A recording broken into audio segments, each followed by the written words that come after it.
नमस्कार। भाषा ज्ञान पर आधारित हमारे चैनल हिंदी जगत में एक बार फिर आपका स्वागत है। हमारा आज का वीडियो कक्षा 11वीं की पाठ्य पुस्तक आरोह भाग 1 के गद्य खंड के अंतर्गत कृष्णनाथ जी द्वारा रचित पाठ स्पीति में बारिश पर आधारित है। इस वीडियो में हम पाठ का सार एवं पाठ्य पुस्तक के प्रश्नों के हल जानेंगे। तो आइए प्रारंभ करते हैं पाठ के सार से। स्पीति में बारिश कृष्णनाथ जी द्वारा रचित एक उच्च कोटि का यात्रा वृत्तांत है। हिमाचल प्रदेश के लाहौल स्पीति जिले की तहसील स्पीति है। स्पीति हिमालय के मध्य में स्थित है तथा अपनी भौगोलिक और प्राकृतिक विशेषताओं के कारण अन्य पर्वतीय स्थलों से भिन्न है। ऊंचे दर्रों व कठिन रास्तों के कारण इतिहास में इसका नाम कम ही रहा है। स्पीति में जनसंख्या लाहौल से भी कम है। लाहौल स्पीति का क्षेत्रफल 12,210 वर्ग किलोमीटर है। 1873 ईस्वी में स्पीति रेगुलेशन में लाहौल व स्पीति को विशेष दर्जा दिया गया। यहाँ पर अन्य कानून लागू नहीं होते थे। 1960 ईस्वी में इस क्षेत्र को पंजाब राज्य में तथा 1966 ईस्वी में हिमाचल प्रदेश बनने के बाद इसे राज्य के उत्तरी छोर का जिला बनाया गया। इसकी मुख्य घाटी स्पीति नदी की घाटी है। स्पीति नदी तिब्बत की तरफ से आती है तथा किन्नौर जिले से बहती हुई सतलुज में मिल जाती है। यहाँ चारों तरफ पहाड़ हैं। स्पीति घाटी को घेरने वाली पर्वत श्रेणियों की ऊंचाई 16,221 से लेकर 16,500 फीट तक है। दो चोटियाँ 21,000 फीट से भी ऊंची हैं। इन्हें 12 लचा श्रेणियाँ कहा जाता है। दक्षिण की पर्वत श्रेणियों को माने श्रेणियाँ कहते हैं। शायद बौद्धों के माने मंत्रों के नाम पर इनका नामकरण किया गया हो। बौद्धों का बीज मंत्र ओम मणि पद्मे हुम है। इसे संक्षेप में माने कहते हैं। लेखक के अनुसार माने की चोटियाँ बूढ़े लामाओं के जाप से उदास हो गई हैं। युवक युवतियां यदि यहाँ आकर किलोल करें तो यहाँ आनंद का प्रसार हो। यह क्षेत्र अत्यंत बीहड़ और वीरान है। वर्ष के 8-9 महीने ये दुनिया से कटे रहते हैं। ये एक फसल उगाते हैं जिनमें जौ, गेहूँ, मटर व सरसों प्रमुख है। सिंचाई के साधन पहाड़ों से बहने वाले झरने ही हैं। यहाँ लकड़ी व रोजगार भी नहीं है। स्पीति में 2 ही ऋतु होती हैं। जून से सितंबर तक अल्पकालिक वसंत ऋतु तथा शेष वर्ष शीत ऋतु होती है। वसंत में दिन गर्म तथा रातें ठंडी होती हैं। वसंत में जुलाई में औसत तापमान 15 डिग्री सेंटीग्रेड तथा शीत में जनवरी में औसत तापमान 8 डिग्री सेंटीग्रेड होता है। दिसंबर से मई तक बर्फ रहती है। नदी नाले जम जाते हैं। यहाँ मानसून की पहुँच ही नहीं है। परिणाम स्वरूप यहाँ के लोगों ने कभी पर्याप्त वर्षा नहीं देखी। धरती सूखी, ठंडी तथा वंध्या रहती है।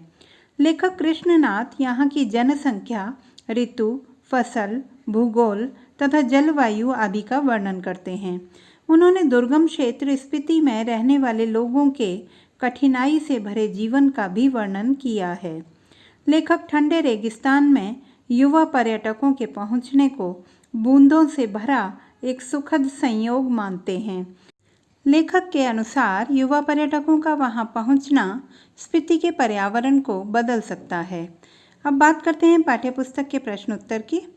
प्रश्न 1, इतिहास में स्पीति का वर्णन नहीं मिलता, क्यों?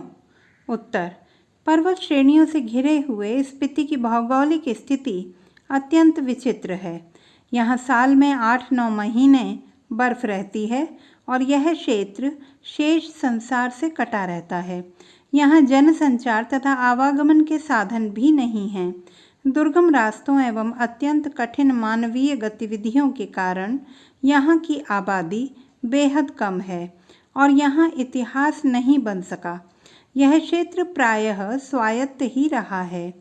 प्रश्न 2, स्पीति के लोग जीवन यापन के लिए किन कठिनाइयों का सामना करते हैं?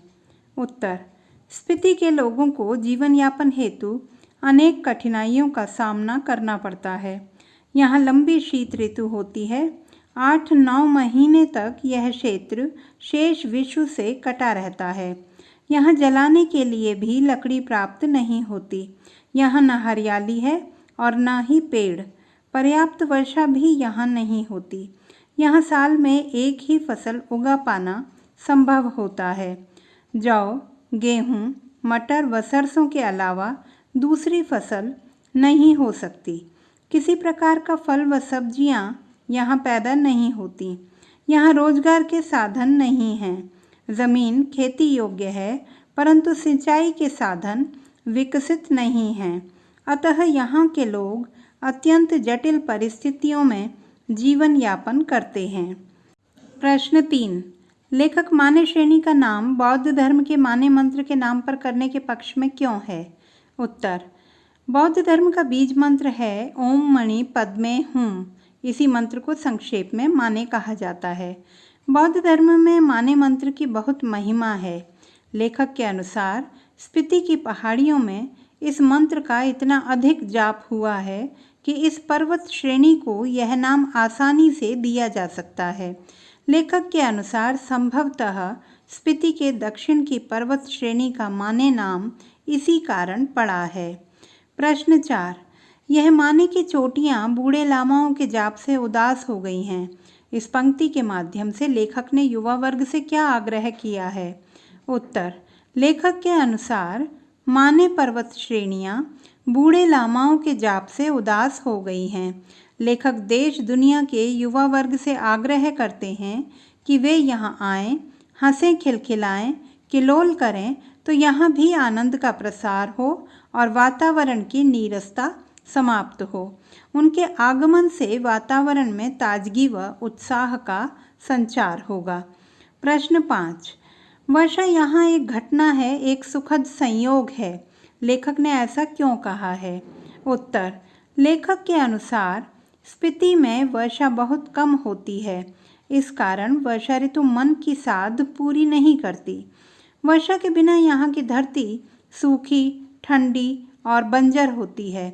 जब कभी यहाँ वर्षा हो जाती है तो लोग इसे अपना सुखद सौभाग्य मानते हैं।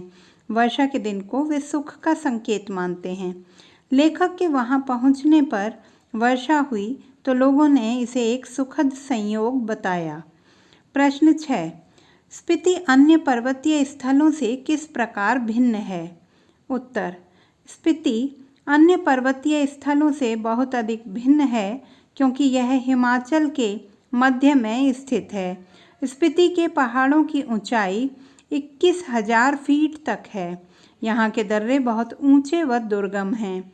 यहाँ वर्ष में 8-9 महीने बर्फ़ जमी रहती है और रास्ते बंद हो जाते हैं।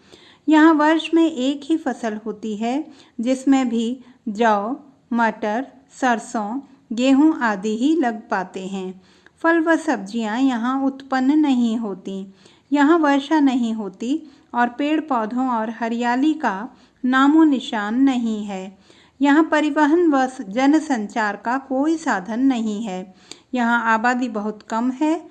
यहाँ पर्यटक नहीं आते और यहाँ का वातावरण उदास रहता है। यहाँ सिर्फ 2 ही ऋतु होती हैं, वसंत ऋतु एवं शीत ऋतु। ये थे पाठ का सार एवं प्रश्नोत्तर। आशा करती हूँ कि यह वीडियो पाठ को विस्तार से समझने में सहायक सिद्ध होगा। पाठ के सूक्ष्म अध्ययन हेतु बहुवैकल्पिक प्रश्नों पर आधारित हमारा वीडियो देखना ना भूलें। यह न केवल ऑनलाइन परीक्षा हेतु उपयोगी होगा बल्कि पाठ के गहन अध्ययन में भी सहायक सिद्ध होगा। भाषा संबंधी किसी भी समस्या के समाधान हेतु बने रहिए सुनीता भटनागर हिंदी जगत के साथ। आपका दिन शुभ हो।